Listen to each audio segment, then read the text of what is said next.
Welcome to Ask Dr. Doreen. Dr. Doreen Granpeesheh is here with us live in the studio. And for those of you who don't know, Good morning. Good morning. She's amazing. She is an expert in the field of autism. I believe the preeminent expert in the field of autism. And she's been working in this field for 40 years. 40. Yeah. I know it doesn't look like it, but it's the truth. And I always say there's a painting aging under a bed somewhere for you because, my goodness. But in any case, I think it's being around the kids that's kept you youthful and looking young. You. And she has worked with a wide variety of kids, but also with very young infants up through teenagers, adults, and even senior citizens on the autism spectrum. She is the founder of the Center for Autism and Related Disorders, the founder of Autism Care and Treatment Today. She's amazing and here with us during this hour to answer your questions. Thank you for being here. Thank you so much. It's always a pleasure being here. We always do like to say, though, that even though you are this amazing expert, there is no expert in this particular format that could give individual specific advice. So we want everybody to know, that's sort of the playing field that we have, because if you don't have the opportunity to actually interact with the person, you really can't give individual specific advice. So we're not even attempting to do that, but you can write in your questions, be as specific as possible, and what a wonderful opportunity to have this moment to pick one of the most brilliant brains in the field of autism and say, what do you know about this? It's always enlightening for us. It's always fun. And I think it also saves you a lot of time and money because it's sort of like a decision tree, and she'll shed some light for you, and then you'll be able to make decisions on your decision tree and know what to do next. Absolutely. And it's the fastest hour of my week. Which is amazing, right? It does go fast. We get into discussion and it's like, how did that happen? Yeah, well, I enjoy this hour. I look forward to this hour. Thank you so much. And we do have to say that next week, it's Wednesday and it is the 4th of July. So we will not be here next week, and I do want it. So you have to get enough to squeeze in this week to last you 2 more weeks. All right, I'm going to jump right in here. First question. Hello, my daughter has APD and ASD. I don't even know that I know what APD is. Auditory processing disorder. Oh, okay, that makes total sense. She's 6 and typically very well behaved with deficits in self-control. This summer has been a roller coaster of behaviors. Can we all give each other a hug? From defiant and saying, I don't care, to everything to hiding from therapists and refusing to do anything with them. What can we do? What are we not doing? She does have a new schedule with camp, but she will have a great day at camp and come home and be really difficult all the way up to bedtime. Please help. I know you will have great suggestions and I will do them. Isn't that lovely? That is very lovely.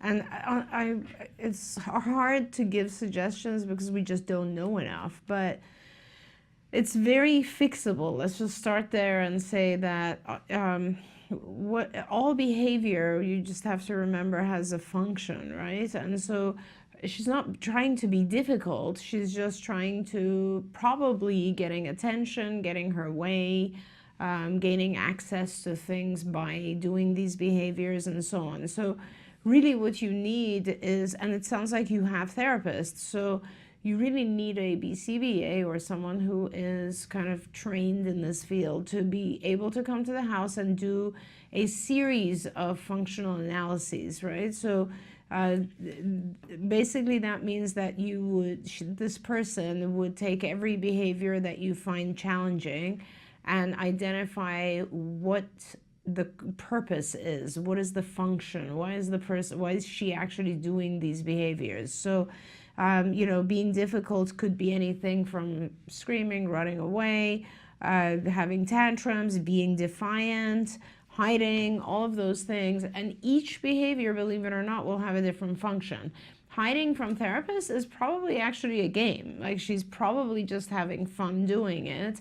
And so, each of those will have a different intervention. When you let's say if you want to gain access to something, so you are, pushy and you push your way through and you gain access to it, the treatment for it is to not allow the individual to have access. If you refuse to do things like being defiant, the treatment for it is to actually reduce the steps and model and prompt her to actually get through it and get reinforcers. Like, so each of these behaviors will have a different function. So I think what would be helpful is if you wrote in and perhaps listed each of the individual behaviors that you find challenging, and then we can try to go through them and help you one by one, because they're all going to have different types of interventions. And really what it sounds like is that she's very, very capable of doing the right thing, because A, she's doing it in camp, you know, but it sounds like she's just sort of refusing to do all these things. And that's just because our kids are pretty clever, and they realize that if they tantrum, they generally get their way. If they hide or are defiant, no one really forces them to go the other direction. So it's a lot easier, and it gets a lot more attention. Can the paranoid puss in me add one more thing to that? Of course, of course. That while you're having the BCBA look at what's happening at home, I would like for somebody to go to camp with her to just have eyes on 100%. what's happening at camp. 100%, because the same kind of stuff could be happening at camp and no one's telling you. And there's so many things that happen in a day. Yes. And I have learned from you and from all the people here that when a new schedule happens and we see a change in behavior, that it's sort of like Sherlock Holmes time. Totally true. It's like, let's look and see all the different components, and often it's, for the parents, it's the last thing that we think it could be.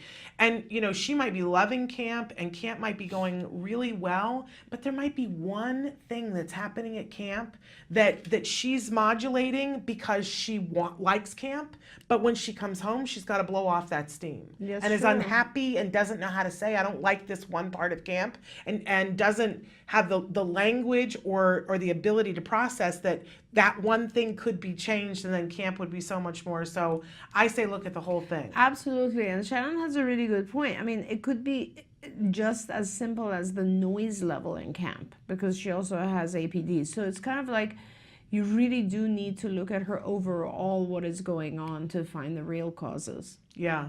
No question. And then it's amazing how once you find what the one thing is, then that dictates what the intervention is, and then it gets better. Absolutely. But I do think as parents, sometimes it feels like, oh, everything was going so well and now everything isn't. Oh, yeah. And like, what, you know, I love this parent saying, tell me whatever it is to do and I'll do it. But Yes. I also feel and hear the desperation. Yes. I always go back to the tantrum that my son would have in the same store every single time. Mm-hmm. And I kept trying to figure it out. It wasn't until a card therapist came and watched and said, oh, there's a change in the floor. And that's right where he has the tantrum. Right. And then we realized that he'd been having tantrums in all these other places where there was a change in the floor that I had not been able to put together.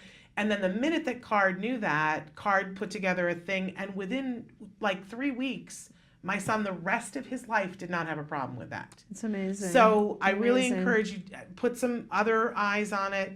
Find out what it is, and then you'll know what to do next. Absolutely, yeah, totally. That it always makes sense to look at the whole picture. Yeah, because you never know. You don't know. You don't know what's going on. I thought it was the octopus in the store. Right. Because we would go in the store, and he would always ask to look at the octopus, and we would go over and look at the octopus, and then I would give him a countdown, and we'd leave from the octopus, and I was like, it's that octopus. Something about that octopus is setting him off, right? But it wasn't. It just so happened that we walked 10 feet away from the octopus, and the floor changed. Yeah, yeah. So it was tricky that way, but it wasn't the octopus, and the therapist could see that. Amazing. In any case, we're going to take a quick break, and then we're going to come back with another question about summer, because it's summer, That's and right. a lot of us find ourselves in this position of, either what I'm doing, it's changed things up, and now things are a little gummy and wonky, or some of you are in the position of, I don't know what to do because it's summer. So we're gonna address that. And then we got some things that we're gonna do tomorrow as well on that. But stick with us, we're gonna take a short break and we'll be right back.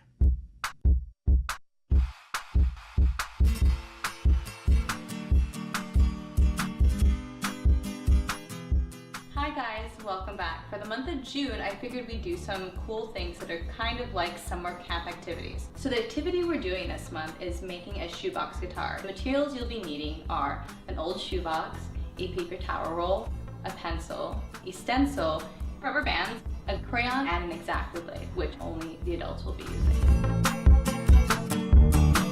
So first things first, I have a a shoebox and I painted it just so it's a little bit more interesting. This is an opportunity for your kids to decorate however they choose. They can keep it simple or do some stripes with paint, or you can always use, stickers or tape instead of paint to decorate it. All right, now that I have this, I'm gonna take my stencil, place it on top of the shoebox, and I'm gonna draw a circle somewhere in the center, okay? So now that I have that, I'm gonna take my X-Acto blade, which is why this is for the adults, and cut out the circle. Next, we're gonna cut out a smaller circle at the top of our shoebox guitar. The reason we're going to do this is so that we have a place to insert our paper towel roll, aka the stem of the guitar. And I'm gonna grab my paper towel roll and I'm gonna trace the outside of this so I can cut a hole on the top of this too to stick this in so it just looks a lot more realistic. It won't be usable, but it'll look pretty cool. Now that it's been traced, now I'm gonna cut it out with the X-Acto blade. And again, this is something that only the adults should be doing. Now that I have both of the holes cut in this, I'm gonna take my guitar strings and place them on. As you can see, it's missing one thing. It's stem, so now I'm gonna put this in the hole we just cut out. All right, the last thing I'm gonna do is I'm gonna take my crayon and put this in. And then after that, your guitar is totally done and you're ready to rock out with your kids. And if you're really cool, you'll make another one so you and your child can play together while doing socio-dramatic play, or work on imitation skills where you play a pattern on here and then they try to repeat it. I hope you and your child had lots of fun making this. And until next time, rock on. Can you see me flying by your side?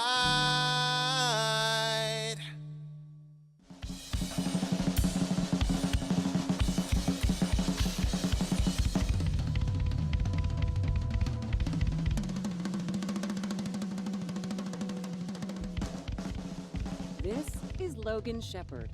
At first glance, he looks like a typical American teenager. He plays in a band, loves hanging out with his friends, he doesn't like doing homework, and he's not really fond of broccoli. But Logan Shepard is not your typical 14-year-old. Logan was diagnosed with autism at the age of 2. He was nonverbal, made no eye contact, and his parents were told to abandon all hope. Instead, his parents began an intensive intervention treatment. At its center was a quality ABA program known as the CARD method. This is Logan Shepard now.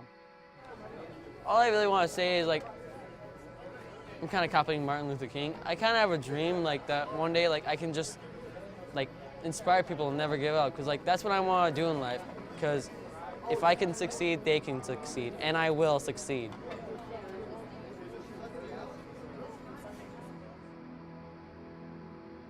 To follow Logan's musical journey, visit www.facebook.com/officialdrummerrock or @drummerrock on Instagram.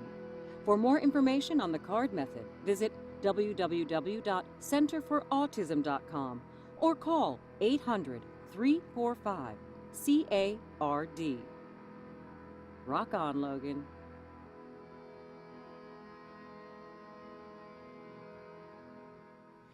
Welcome back to Autism Live and to Ask Dr. Doreen. We're here with Dr. Doreen Granpeesheh, and she's answering your questions in real time. We promised that we were going to come back and talk a little bit about summer with this very specific question. Any ideas for helping my 11-year-old son to fill his summer days? He has autism and ADHD, but the ADHD is more severe. He is obsessed with technology and figures out ways to get around parent controls and watches inappropriate videos and rap songs. Then uses bad language around the neighborhood kids. I think he's trying to be cool. And no one plays with him. I work all day and mom watches him, but lets him do whatever he wants, which is usually TV or tablet. It's not healthy. How do I get him to do other things when he doesn't have any friends and I can't afford to send him to camp? He likes jumping, writing songs, and riding his bike, but can't do those things for 9 hours. Thanks for any ideas. I'm desperate. Yeah, that is so tough. It's hard. I wonder if there are, the first thing, I was going to say we need to figure out a way to schedule his entire day, right? From start to finish. So I don't know where you are, but if you are in a state that has a mandate for treatment and he has both ADHD and autism, you should be able to get ABA. You should be able to get therapy. And as part of, so the ABA, essentially you would either at home or at the center, you would drop him off and all day long he would be learning things and he wouldn't even have a moment of time open. He would also have play. During that, we do a lot of very cool events with our kids. We do field trips, all kinds of educational stuff, but it's very one-to-one focused, and we do full programs all day long and weekends during the summer, all year round actually. And we have a lot of kids who are his age, and he would also learn to socialize. We would teach him how to play with other kids, how to not do the inappropriate behavior, how to engage himself with activities. So, and it's all insurance covered. Yeah. So what I would, and we're talking Medicaid as well. So wherever you are, I think that's what you spend your energy on right now, is figuring out how to get him services through professionals as opposed to trying to do it yourself, because you know, you're working, you're busy, and mom is probably busy, and it's very hard to engage an ADHD and ASD child every single day. So, but when you have a team of people working with him, it's not that hard. Yeah, and I tomorrow on the show, I'm going to reprise what we did last summer, which is the 5 steps to avoid summer slide. As a former teacher, there's a very real thing that we refer to as summer slide, that this is for all kids, neurotypical and otherwise, that they get into the summer, and if their brains aren't fed, they will lose. The schools accept that kids will lose 20% of what they learned in the last year, which is horrifying, right? That's amazing. Absolutely horrifying. But for those of us who have kids that sometimes are catching up, there's a little bit of a benefit for us, because if the other kids are going to lose 20%, and if our kids gain 40%, we're gaining on them. We're getting closer. Right. So we did a series of blogs, and I've got 5 tips for things that you can be doing in the hours that you're not doing ABA therapy to prevent that summer slide. They're things that are really cost effective and sometimes free with kids of all different ages. So I'm going to hit those all again tomorrow. Tune in for that, because the thing is that most of us, the cost of camp, I don't know if you have seen, I feel for this man, the cost of camp now is so ridiculously high. It's crazy, yeah. I mean, $1,600 for a week, and they only can be there from 9 to 2. Yeah. And you go, I know. Like, that's just like, I don't know who can afford that. But there are lots of different things that you can do.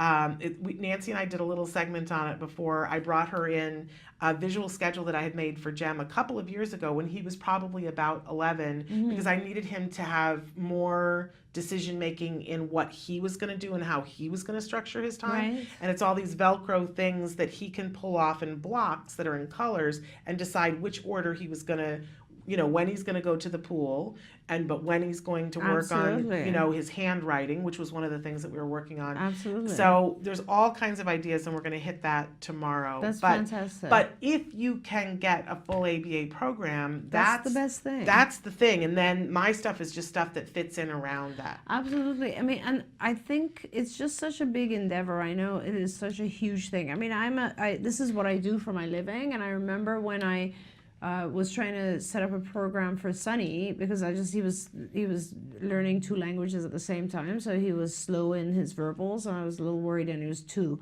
And it literally lasted 6 months, and then he wouldn't stop talking in both languages. I was like, what a mistake.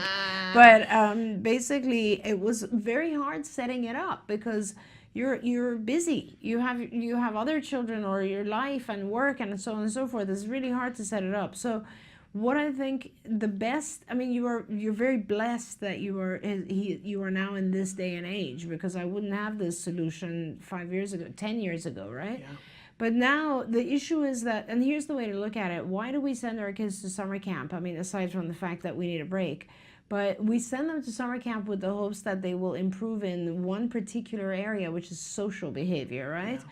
And guess what? Social behavior is the #1 deficit of autism. So it is fully insurance covered. Yeah. It is the #1 thing we're trying to teach our kids is improvements in social behavior. So getting an ABA program is what you need. This is Yes. the solution, absolutely, because he will have a blast. He will have so much fun. Our centers are really fun. Like, they do all kinds of cool activities together as well, but every child has their own set of goals, and we push forward with those goals continuously. Yes, exhaust every possible resource to make sure.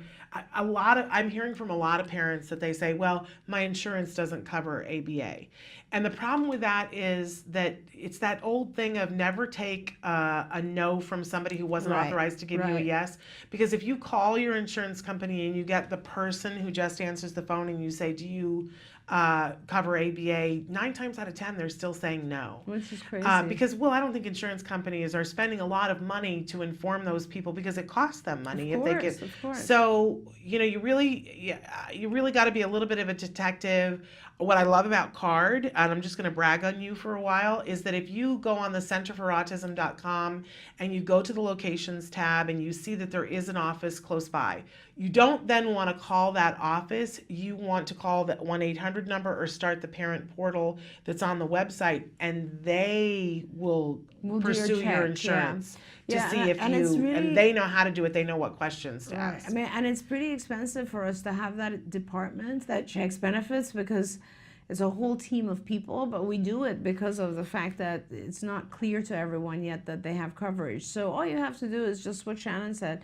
The step is to go on our website, centerforautism.com, and then look up locations, find a location that's hopefully close to you, and then call the 800 number or just start the application process on the parent portal for enrollment. And once you're in there, or when you call our admissions department, the 800 number, you just give them your ID card, and they will, your insurance ID, and they will do all of the rest for you. Now, if you are not, if your coverage is not present, they'll also tell you how to try to go to use your Medicaid benefits. If that doesn't exist as well, in some states it hasn't rolled out yet, then we will try to help you through another department, which is kind of we give you guidance. We can't provide you with the actual therapist, but we can definitely give you more guidance. There we go. Okay, we're going to take a short break, but when we come back, we've got a question that came in on Facebook about a 15-year-old who has severe self-injurious behavior. Okay. So stick with us. We're going to be back with that just after these messages.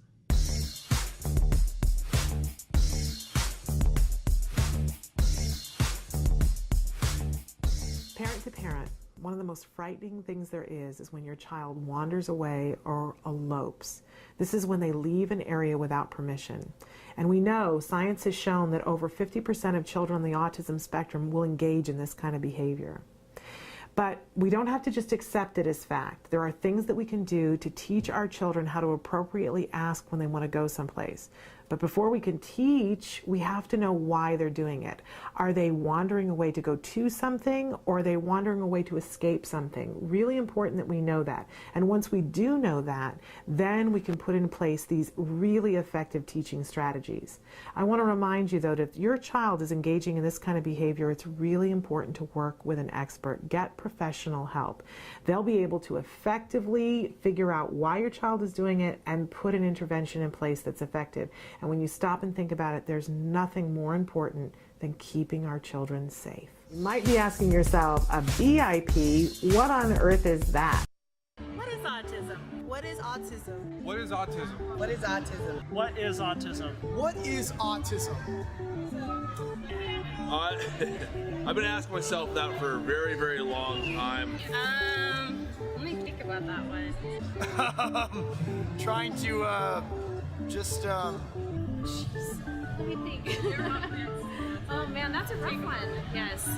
Autism is a neurological disorder that affects many of our kids in different ways. It's a learning disability that affects the cognitive functions of the brain. A lot of people have the misconception that it's a disability, and it's really not. I look at it as like a special gift. When one person thinks differently from another. It's an opportunity for everyone to learn to understand someone that's a little different than them. Autism is the ability to educate. They're given so much talent in different areas. To me, autism means a chance to be with and be around people you really care about. Autism is beautiful. It's a way of seeing the world differently. It's always unique, totally intelligent, and sometimes mysterious. Happiness that comes out of my son's hard work. It's a movement. Unpredictable. Abstract. Awesome. Love. The field I want to work in. Laughter, fun, joy. Autism is beautiful to me. I want you to remember these 3 words. There is hope.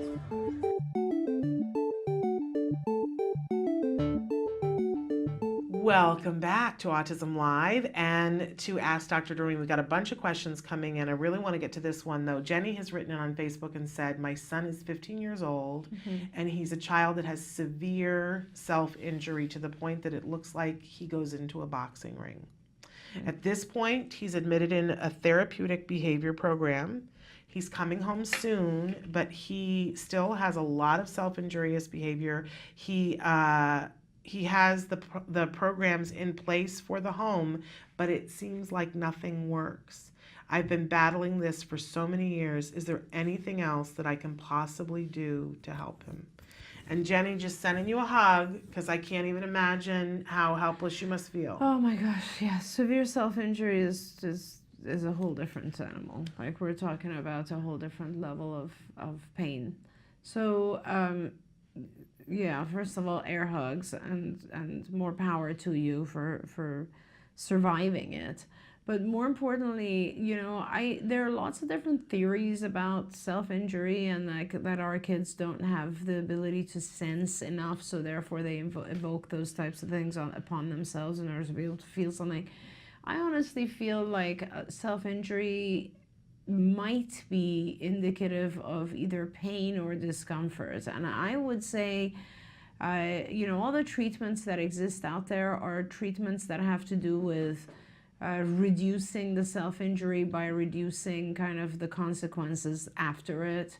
So like, you know, the child is blocked from self-injurious behavior or you know, put under unpleasant conditions in order to prevent the self-injury, et cetera, et cetera. From my perspective, I think you should be looking at what could potentially be causing any kind of pain or discomfort for him, and maybe doing some things that are more in the sensory regulation area to try to calm his senses. So for instance, there is self-injury that is this, sort of hitting your head. And sometimes that, some of the kids, I wonder, and we don't know, that's why I'm saying might. I wonder if they have headaches. Yeah. I wonder if they have you know, just a sensation that's very uncomfortable. And so I would, in those types of cases, talk to the physician and try to figure out if you should actually, maybe you can reduce it. I mean, he's 15 years old. There's really no harm in trying to see if Advil helps or, right, you know, some sort of painkiller helps, and whether or not that would, and I bet you no one's ever even thought of that. Like, yeah, these are the things that I would try. If it's self-injury, sometimes you have children who have a lot of gastrointestinal pain and they're doing this kind of thing. I don't know exactly what kind of, sometimes you have kids who are biting their hands, and that's a form of pretty common self-injury. And that could also, what I would do with those types of things is, aside from, if you cover the child's hand with gloves, let's say, and they continue to try to bite, it's not necessarily the hand, it might be the teeth. And sometimes those are the things that you have to kind of replace. So for instance, allowing the child to bite onto something else when they need to bite. Or if it is the skin or the pressure here, you know, using massage tools and activities. Honestly, if it is pain, you should try to figure out the source of the pain. If it is sensory in nature, you should try to replace it with something that gives the child the same sensation and pressure. So, you know, if the child is trying to produce some sort of pain here, then give them the ability to have massage here or pressure here or something like that. They're trying to produce pressure in their mouth, give them something else that they can bite or chew on. I mean, you know, Temple Grandin talks a lot about the need for pressure. Yes. And I feel like that is absolutely something that I've seen in a lot of our kids. Absolutely. And So for this mom, just to clarify, go back to the doctors while he's still in the facility that he's in and ask them to look at, is there potential for pain, and look at where the self-injury is happening. Yeah.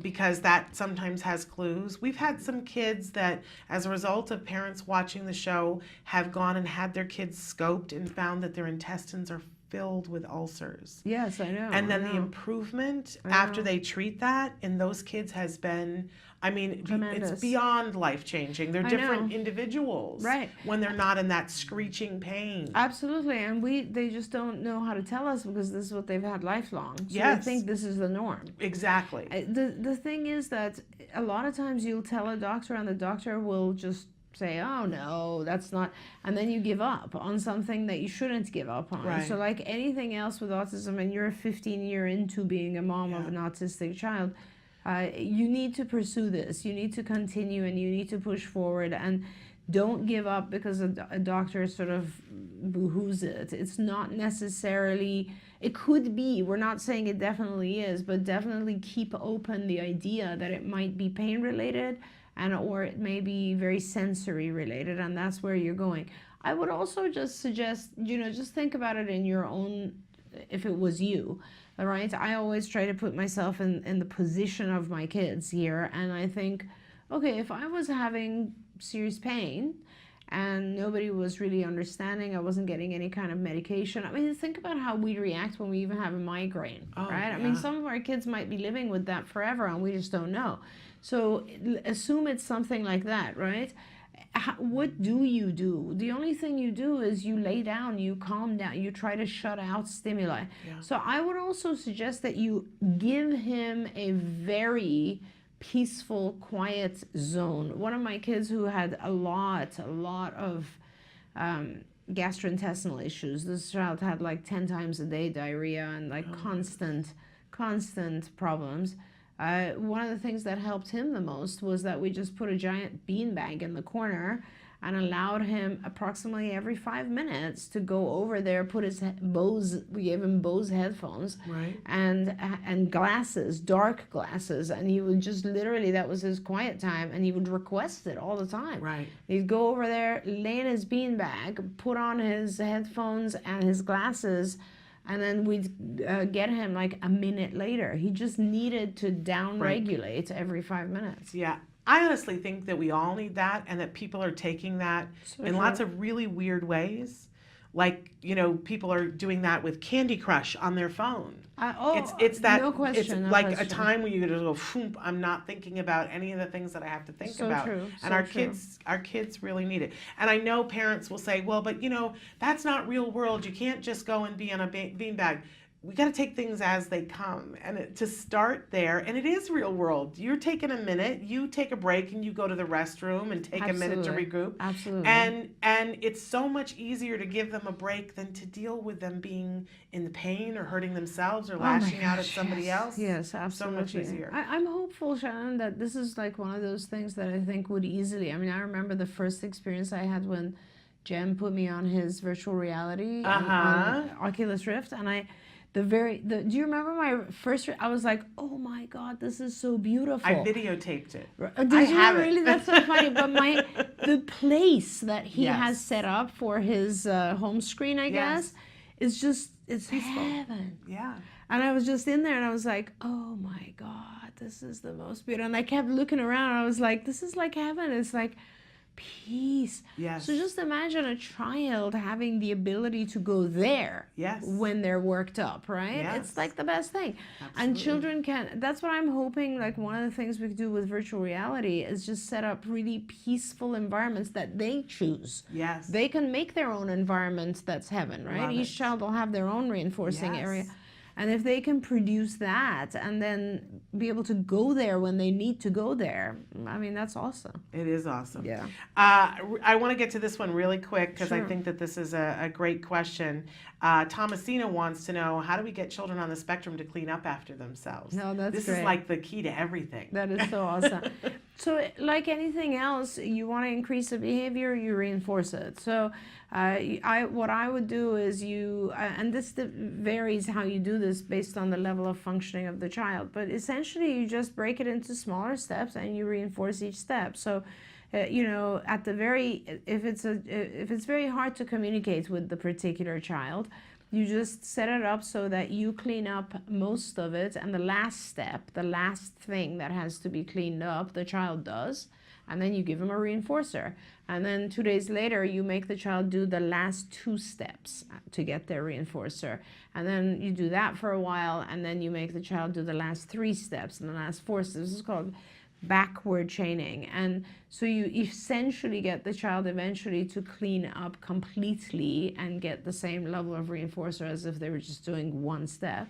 And then once you have that down, and the reinforcer has to be powerful, right? Because they don't want to clean up, right? So the reinforcer has to be something like a food item they really want, or to go outside, or something that's very powerful.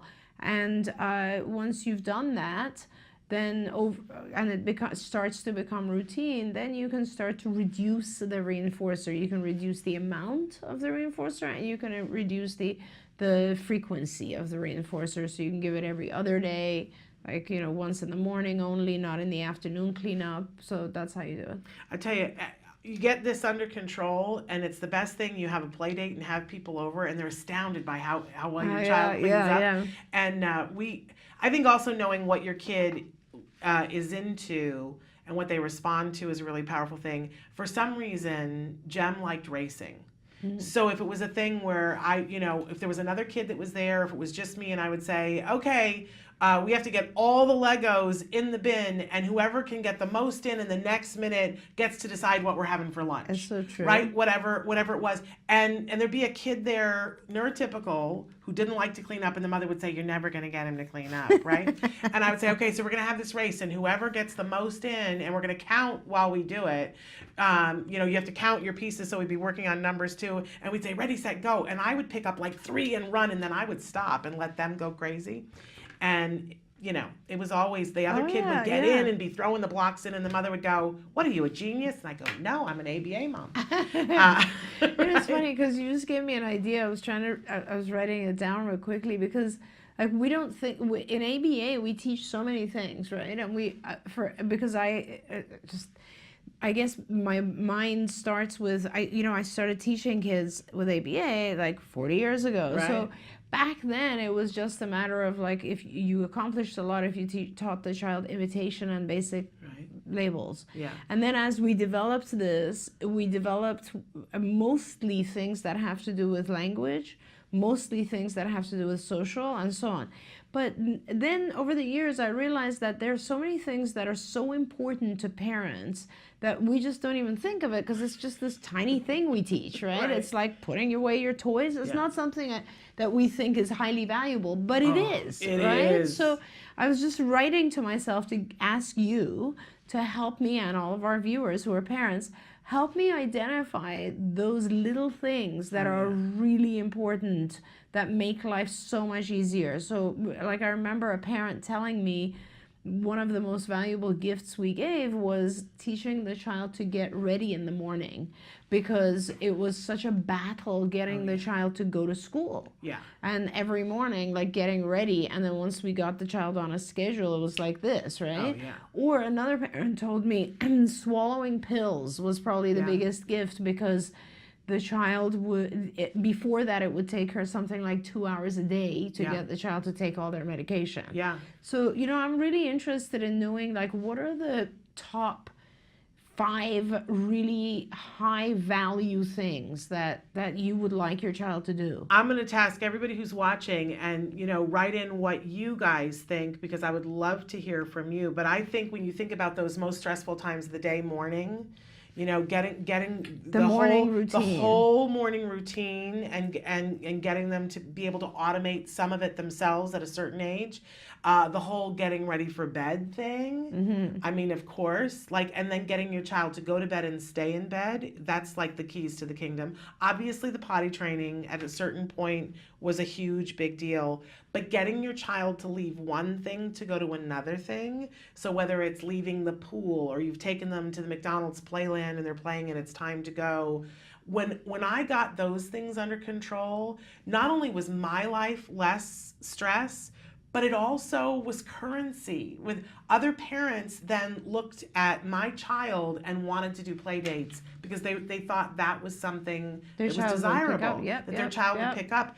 And they thought that I had some magic fairy dust in my pockets, that I had figured something out. Right. And I will say this, that my group of friends came to think of, oh, well, when kids have autism, they're extra polite. Yeah. And they follow the rules. And like, isn't that a nice thing for us to peddle? That's awesome. Right? Honestly, as opposed to the image everybody else has. Exactly. They're like, oh no, kids with autism are like the most polite. They follow the rules. They do what you ask. They're happy, sunny little children. Absolutely. And I was like, yeah, I'm going to keep peddling that. You don't see everything that went into that. Yeah. But also being able to go to the store and grocery shop with them. When they taught my son how to hold on to the cart and go with me and not run away and ask before you, oh, I could shop again. Yeah. I mean, you know, so those are mine, but I want to hear from you guys. Write in and say, all right, we're going to take a quick break while you guys write in, and we're going to come back with more of your questions online. So stick with us.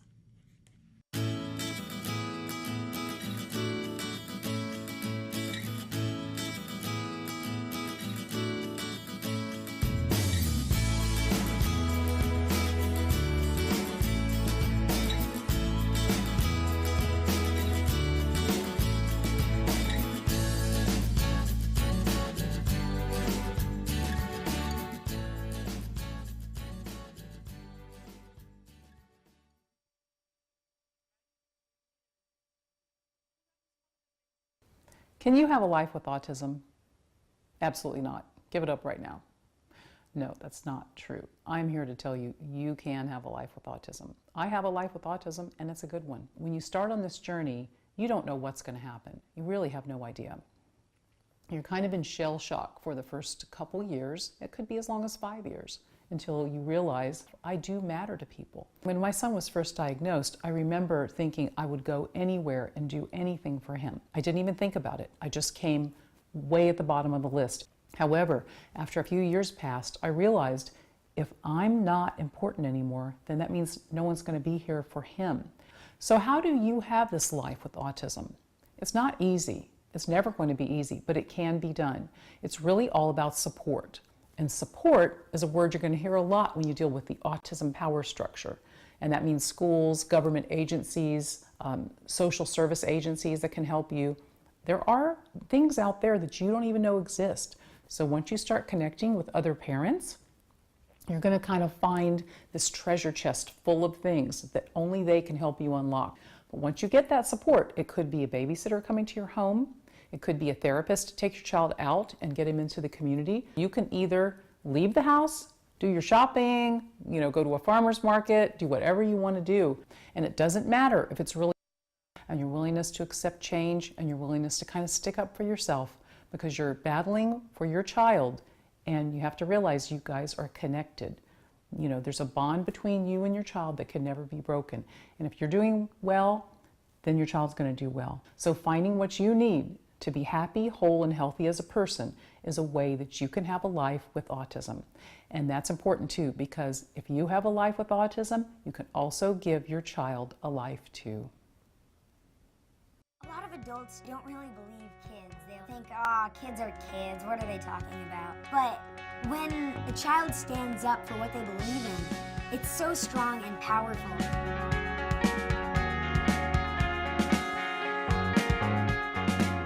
I first got involved with autism advocacy 4 years ago when my friend was diagnosed.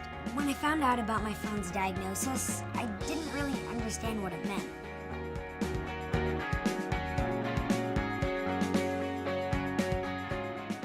But it didn't matter to me or change our friendship. I didn't look at her any differently. We still had so much fun together. Now I know that she experiences life a little differently than me, and that's okay. Knowing what she goes through has helped me to understand and be more caring towards other people in similar situations. I got involved with ACT Today because I wanted to do whatever I could to help. They provide options like behavioral therapy, medical care, social skills programs, assistance to military families, and much more. Being there for my friend was my #1 priority. I've been volunteering and spreading the word about the cause via my social media platform because raising awareness is a crucial first step. There needs to be more kids and teens involved to make sure that our voices are heard just as loudly as the adults. You may be small like me, but your acts of kindness are not. Welcome back. We were just saying how fabulous Brianna Yeedy is. She is a lovely little actress, and what a great advocate for autism. Amazing. Amazing young woman. We have a question about what are some resources for single parents who may need a break for herself or relax or day that they spend for themselves. And of course, this is under the heading of respite. Absolutely. And so that really just depends on where you are. And again, I think, like, you know, honestly, I feel like one of the side benefits that I hope payers will recognize as a big side benefit of ABA is the fact that when your child gets to go to an ABA center, like all of our stuff is center-based, it gives the parent a respite. And it doesn't mean that a parent is uninvolved, because our parents are very well trained, but it means that the parent gets to take a breath and relax and, you know, go shower and lay down for 5 minutes. It's essential. It's essential to the parent's health. And that's what I think. To everything, right? But I think from the payer's perspective, I'm always arguing with them and saying, do you realize that this is reducing the medical needs of the family? Because the families are falling apart trying to take care of the children, you know? Well, it's a bit hypocritical of them to begin with, because one of the battles, and we have an interview tomorrow with an amazing mom, Kathy Beer, who took on the insurance companies because they put into their plan that ABA is something that in the ideal world, you know, the BCBA should do this for a while and then hand it off to the parent. It should hand off to the parent. This knowledge should be transferred to the parent. And she fought and on behalf of all of you to have that taken out of insurance. Yes. Because it isn't realistic. But by the same token, they argue that, well, the parents need to learn this. And we all know that the parents do need to learn the skills so that they can uphold it when the therapists aren't there. But so you argue that, but then some insurances aren't willing to cover the respite for the family so that they are in a place where they could do it. Absolutely. But in the best of all worlds, you'd live in some place where you do have respite. There are states where there's something called in-health home services that you can apply for, and they will do one of two things. They will, well, first of all, they will grant you some respite hours, but then they will also give you funds to hire either yourself or someone else to be able to do some of the things that have to be done with your child that wouldn't have to be done with another child. In the state of California, they will give up to $4,000 a month to a family to hire other people. That can be driving your child to the center because you can't leave work to do it. That's amazing. Isn't it? Yeah. I didn't know about it until we had some amazing card parents who came on the show to talk about how they're helping other parents to get these services. Yeah, we need to disseminate this information a little bit better. Absolutely. And so there's that in California. There are some other states that have other programs, and we're trying to sort out to get the Reader's Digest for each state. State of California also has regional centers and does respite through that. But I know you need it now. And one of the things that I remember Temple Grandin saying to me the first time I met her, she said, if parents would just organize so that even if it's one other mom that you know, she's right. And that you know, if you're looking for the funding, but if there was one other mom you know, and once a week that mom takes your kid and once a week you take their kid, that's respite. That's so true. So it's available to all of us. We just have to be a little bit. That's a really good solution. You gotta search things out. That's a very good solution. Right? That's right. Absolutely. Temple always, she says to me, I'm a problem solver. That's what I do. She's so right. She's so right. And, you know, it reminds me of people like Mary Jane, you know, in the smallest of villages, really. She was able to, like, get all of these neighbors, yes, and people from her church together to come in and to help work with Ruffin and just like take care of things, you know? Yes. For those of you who don't know the story that she's talking about, there is the DVD Recovered, which tells the story of 4 individuals who, as children, were treated by CARD, and CARD videotaped at different aspects and then came back and sat and talked with them when they were teenagers. Mm-hmm. And it's amazing. It's amazing to watch that DVD. It's on Netflix. You guys can get it on. Yeah. And can we mention that we're doing a follow-up at least? We can.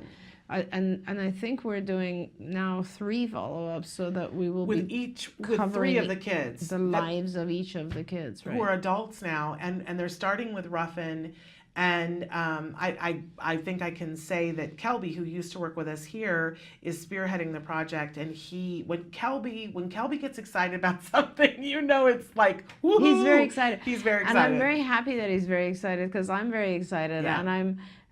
You know, and I'm just so proud of these kids. Yeah. Well, and there's so many of our kids that are I'm just so tremendously proud of how far they've come and what they do with their lives, and it's amazing. And it's eye-opening to be able to see. I always forget the first time that my husband met someone who was recovered. Right. And it was somebody that I knew quite well, and I was standing and talking with this person. I talked to my husband endlessly and said, "You won't believe when you meet this young man, you just can't believe what's possible."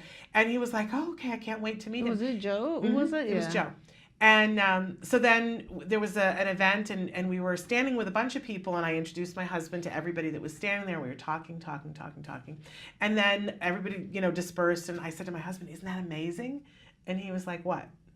And I said, "Isn't that amazing that he was a kid like our kid? And isn't it amazing to see an adult and see," and he was like, "What are you talking about?" And I said, "That's him. That's Joe. That's who I've been talking to you about." And he said, "What? What? That's a recovered kid?" And he got so excited. Yeah. I thought he was going to faint. Honestly, because he just never and what imagined. he said was, like, all the blood left his head, and he said, "Okay, I didn't know that was possible." Yeah. And then he got teary, and he was like, Yeah. "I feel lightheaded, I need to sit down." He goes, "That's possible?" Yeah. And I gotta say, for all the moms who were like, "How do I get the dad involved?" He got more involved after that. He was like, "I didn't know." Yeah. Okay, game on. Yeah, that gave me goosebumps all Right? over. I've got them, because it's Yeah. important to know what's possible. That's incredible, yeah. I always say hope, right?